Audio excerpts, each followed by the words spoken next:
Voilà, j'aimerais vous remercier tous, tous d'être là. Ça, on l'a dit, j'ai plutôt l'habitude de soutenir la Fondation dans des dîners, dans de la collecte de fonds, dans d'autres choses plus mondaines, et ça fait extrêmement plaisir d'être là, de pouvoir ça peut toucher un peu le vrai travail de la Fondation, qui est parfois difficile à expliquer, mais on s'y attelle, et avec un peu plus de succès chaque année. Elle est inscrite, ça va bientôt faire 10 ans, et puis commence à être inscrite dans le paysage médiatique, scientifique, et ça fait vraiment plaisir de cet engagement que j'avais pris avec Mathieu il y a pas mal de temps maintenant, donc ça grandit, qu'on soit là, qu'on soit tous là, et voilà, c'est une fierté et un honneur pour moi, c'est une fierté en titre de parrain de la Fondation de pouvoir remettre ces bourses et d'être là auprès de vous aujourd'hui. Merci beaucoup.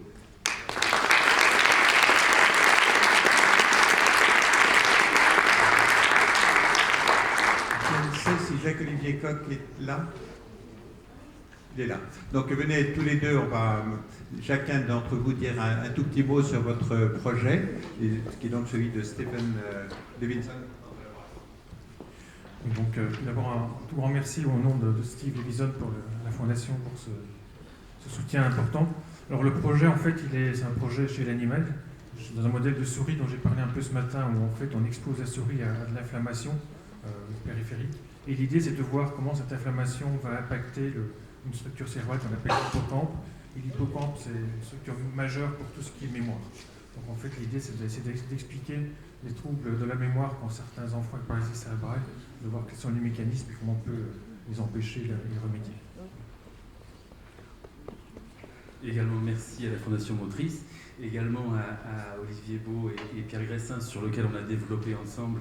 On a contribué à développer un modèle animal qui reproduit la diversité des symptômes qu'on retrouve dans la paralysie cérébrale. Et là, dans ce cadre de ce projet, on s'intéresse à la spasticité, un trouble neuromusculaire, et un traitement à l'érythropoïétine, justement, qui, outre ses propriétés neuroprotectrices, semble agir sur le contrôle de la spasticité et des douleurs neuropathiques. Donc j'espère que ça sera positif. Visiblement, non, il y a, là on est au cours du développement chez ces animaux, chez le rat, on travaille chez le rat. Je pense que Mathieu, vous permettez symboliquement, pas maintenant, c'est l'échec, qui ne sont pas les vrais.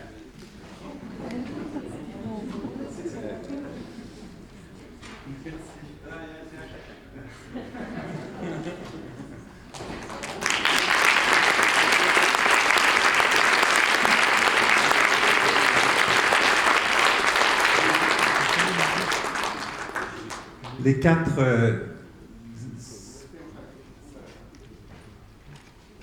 si on allume l'autre série de projets qui ont été acceptés peuvent être pris sous le nom d'approche nouvelle en rééducation et leur évaluation. Il y a 4 projets intéressants qui sont vraiment des approches de rééducation et qu'on a voulu mettre en avant cette année. D'abord Sylvain Brochard, qu'on a déjà vu tout à l'heure. Christian Bayerti, alors j'ai perdu mon papier, non c'est vous-même, est-ce que certains sont représentés? Alors cette bourse est cofinancée également avec des dons des associations suivantes: l'association des IMC et Polyhandicap de l'Isère, Anti-Anjou, l'association IMC des Côtes d'Armor, le Lions Club de Saint-Jean-la-Bretèche, l'association Feignet et la Vie. Vous voilà avec une grosse responsabilité pour tout ce monde-là.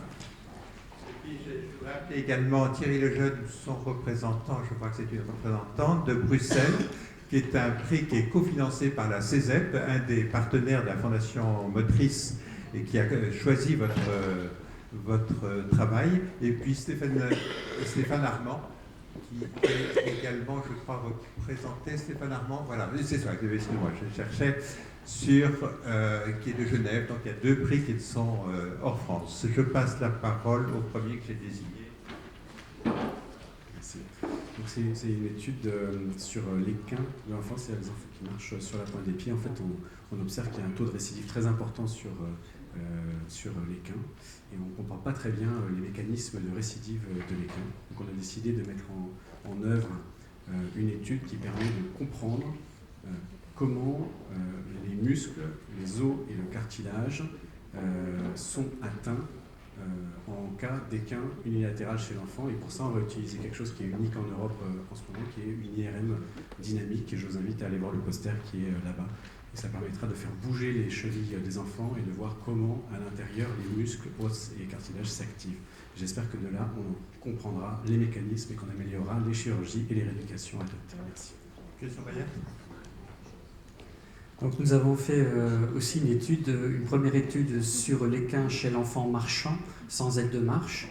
Et nous avons, à l'aide de chaussures à cambrure inversée, remarqué qu'il y avait une fonction qui était constante avec l'équin, c'était un freinage précoce de l'avancée du tibia, et avec une adaptation remarquable, rapide à la chaussure. Donc on a mis derrière l'équin l'hypothèse d'une fonction qui est apportée par l'équin au cours de la marche, avec donc une deuxième hypothèse qui fait l'objet de cette étude actuelle, ce projet, c'est que l'équin va freiner l'avancée du corps en compensation d'un retard, d'un déficit du contrôle postural du tronc. Donc là, l'étude va consister à faire une rééducation spécifique accentuée du tronc afin de trouver une amélioration du contrôle du tronc lui-même avec une assise instable qu'on développe pour en faire l'évaluation, ainsi que sur la marche avec, par conséquence, probablement un moindre équin en réponse à un meilleur contrôle du tronc au cours de la marche. Voilà, je vous remercie. Merci infiniment. Donc le projet bruxellois. C'est pas seulement un projet bruxellois, c'est aussi une collaboration avec l'Université de Montpellier. Donc c'est une collaboration donc avec l'Université de Montpellier et donc l'Université catholique de Louvain, un centre d'expertise et nos cliniques universitaires Saint-Luc à Bruxelles. Donc l'objet de ce projet, ça s'appelle Hobby Games. C'est en fait, comme on l'a vu ce matin, dans l'importance de la rééducation actuellement, on insiste beaucoup sur la répétition du geste dans un contexte fonctionnel et aussi le fait d'avoir un feedback de l'action réalisée dans un environnement enrichi, on l'a dit ce matin. Donc nous avons dans ce contexte développé un robot de rééducation pour le membre supérieur qui s'appelle Réaplan, un robot qui a été adapté à l'enfant paralysé cérébral. On a fait d'ailleurs des études, une étude récente qui a été publiée en 2014 qui nous a montré que finalement ce robot avait une certaine efficacité dans la rééducation de l'enfant paralysé cérébral. Et nous souhaitons ajouter en plus la réalité virtuelle qui permet, donc les techniques informatiques permettent donc de simuler des conditions de vie réelles, donc ce qui met l'enfant dans des situations beaucoup plus fonctionnelles et beaucoup plus motivantes. Et on va ajouter des jeux sérieux ou serious games, qui donc sont des jeux qui donnent un aspect ludique, mais qui visent essentiellement une rééducation. Et ça permet aussi de motiver les enfants et d'avoir leur adhésion dans des rééducations qui sont souvent très longues et très ardues. Et donc l'ensemble de ces trois, donc le robot, la réalité virtuelle et les jeux sérieux seront associés. Dans ce projet Hobby Games, on a vu que ces trois types de rééducation donnent des effets positifs chez l'enfant en moteur cérébral. Et donc l'idée, c'est de les associer pour encore optimaliser la rééducation, essentiellement dans le membre supérieur de l'enfant paralysé cérébral. Merci beaucoup. Et Joël Plus en représentant de Stéphane Armand. Merci aussi encore à la Fondation Motrice, au nom de l'équipe genevoise. Donc l'idée, elle est venue en fait d'une constatation un peu écologique que les enfants qu'on examinait non seulement sur le plan moteur mais également sur le plan cognitif scolaire, finalement lors de tâches cognitives assis sur une chaise, recrutaient énormément leur maintien postural, leur tête, faisaient un grand nombre de mouvements moteurs et puis réciproquement lorsqu'on leur demandait par exemple de faire des tâches cognitives dans une tâche motrice, ils étaient également plus en difficulté. Et ça n'a jamais été vraiment quantifié. Alors on s'est dit qu'on allait peut-être mettre plusieurs équipes ensemble, une équipe qui s'occupe du mouvement, donc du laboratoire de kinésiologie à Genève, et puis notre équipe plutôt sur le plan cognitivo-psychologique pour voir à quel point finalement des tâches motrices influençaient sur les compétences cognitives et à quel point des tâches cognitives pouvaient engendrer une exacerbation des difficultés motrices, notamment de maintien postural. Donc c'est un projet un tout petit peu essayer de quantifier finalement l'accentuation de cette double problématique qui en effet pas à séparer mais vraiment à intriquer ensemble. J'espère que j'ai été clair. Merci Mathieu, Andrea, à vous.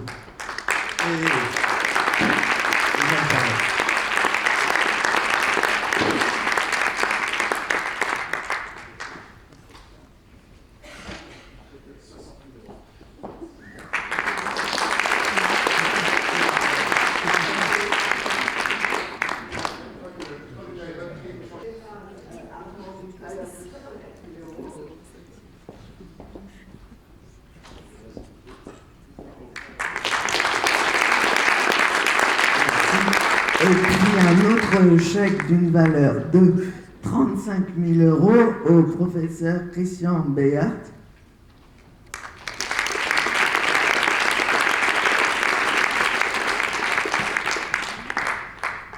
Et un chèque d'une valeur de 41 000 € au professeur Thierry Lejeune, représenté par Madame Render. Bravo, merci. Et notre dernier thème de recherche qui sont soutenus cette année sont à nouveau autour de la douleur. Et j'appelle Amandine Dubois de Brest et Emmanuel Chaliat de Balayer qui est représenté aujourd'hui, voilà, par vous-même. Et j'ai plus mon papier avec votre nom, je vous prie de m'excuser. Alors bonjour à tous, ça marche. Donc le projet que je vous présente là va répondre sûrement à beaucoup de questions qu'on a pu évoquer cet après-midi, puisque notre étude collaborée par le CHU de Brest porte sur l'identification des gestes douloureux et inconfortables chez des patients avec paralysie cérébrale en institution.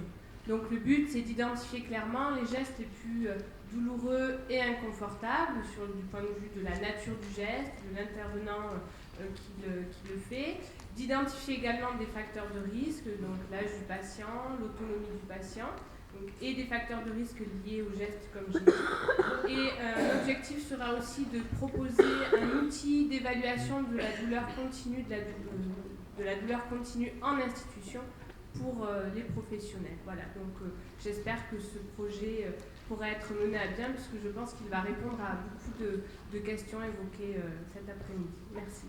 Je n'ai pas assez bien affiché que votre bourse est également soutenue par cette association qui est de toutes les boutiques tax-free qui font le choix de donner de l'argent à la fondation dans le domaine de la douleur.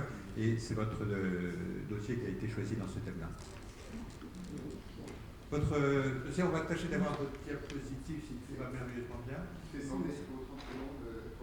Non, mais sinon, c'est pas grave. 30 secondes en couper. Déjà, je représente le docteur Emmanuel Chaliat-Balayer. Et donc, le sujet pour lequel nous avons sollicité la Fondation Motrice, c'est un travail de recherche sur l'apport de la réalité augmentée dans la prise en charge de la douleur lors des injections de toxines botuliques chez les enfants PC. Donc, c'est une étude qui est menée avec l'équipe de Bois-Laris, donc en région parisienne, et le Centre des Massus sur Lyon. Donc, d'une manière générale, on développe un programme, donc un peu comme l'équipe bruxelloise, un jeu de réalité virtuelle, qui est un programme donc appelé Minidoc, qui aura 3 modules. Un premier, donc plutôt sur le parcours du soin de l'enfant dans l'hôpital, avec des tablettes iPad qui permettraient de travailler autour du parcours du soin. Un module de réalité augmentée pendant les injections, donc pour une antalgie non médicamenteuse, et un 3e module qui est plutôt un module autour de l'auto-rééducation au domicile à partir d'un logiciel qui serait téléchargeable. Donc on a sollicité la Fondation Motrice surtout sur le 2e module, qui est donc un module de réalité augmentée. Le principe, c'est vraiment d'incruster... Vous avez vos... Alors ouais, du coup j'ai pas le truc... La suivante. C'est juste la 2e diapo, c'est juste pour qu'on voit ce que c'est que la réalité augmentée en quelques vidéos. Les plus de 50 ans apprendront quelque chose en plus aujourd'hui.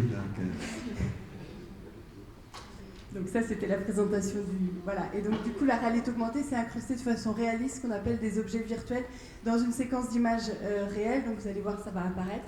On voit le petit papillon. Donc on a plusieurs thématiques qui peuvent être utilisées pour l'antalgie non médicamenteuse. La suggestion hypnotique, c'est juste avoir une représentation positive du soin qui est en cours. On a aussi donc la notion de distraction active. C'est-à-dire ça permet tout simplement à l'enfant d'être en relation constante avec ses parents pendant tout le soin. Et puis la contre-agression symbolique, là on n'a pas bien vu, mais elle arrose sa maman et elle peut aussi arroser par exemple l'auteur du soin douloureux, et donc ça permet d'élaborer un peu ses compétences de défense.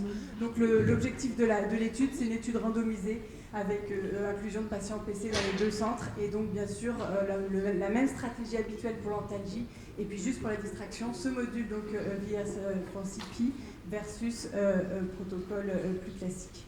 Merci beaucoup. À nouveau, nos 2 parrains.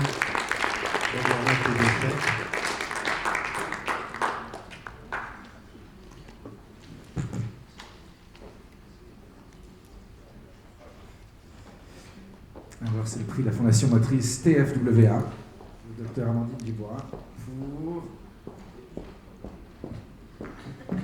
36 000 €.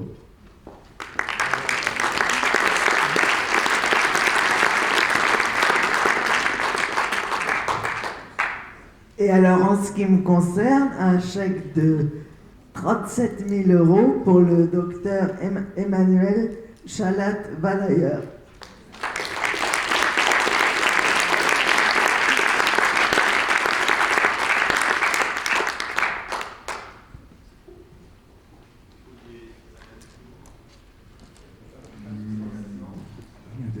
Je remercie encore tout le monde, et puis c'est très important.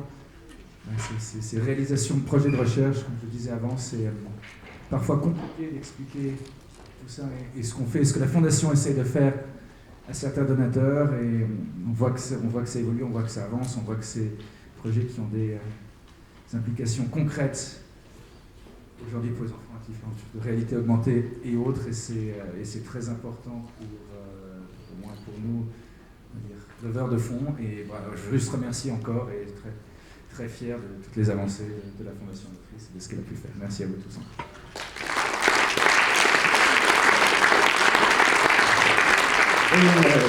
Alors, en ce qui me concerne, comme on m'a demandé de conclure, je vais essayer d'être bref.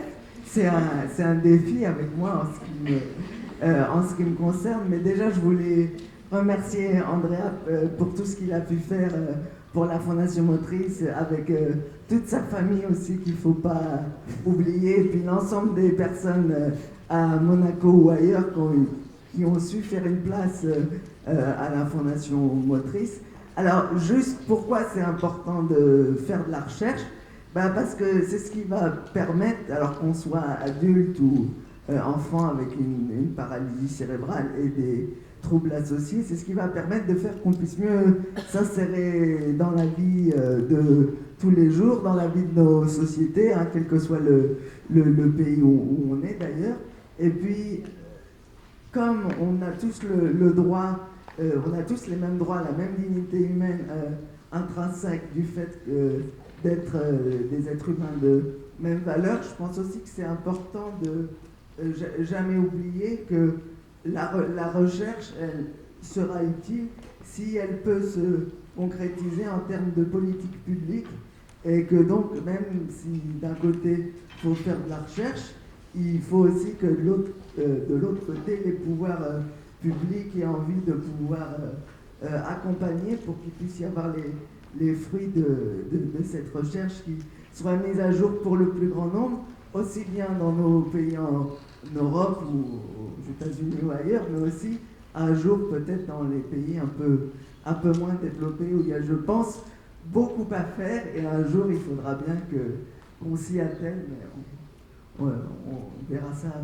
dans le futur, et toujours de quelle manière on pourra avancer pour nous garantir à tous un avenir commun, parce qu'au fond, quand on fait de la recherche pour le handicap, ça bénéficie la société tout entière, puisque nous avons tous un handicap quelque part.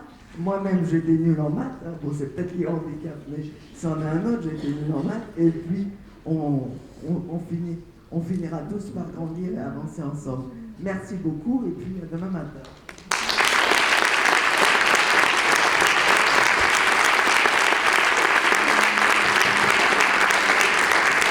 Alors, on va tâcher d'avoir une photo avec tous les boursiers. Si je pouvais avoir l'équipe de la Fondation, les administrateurs, j'ai vu il y avait Jackie, il y avait Lucie, voilà, qu'on puisse avoir une photo collective.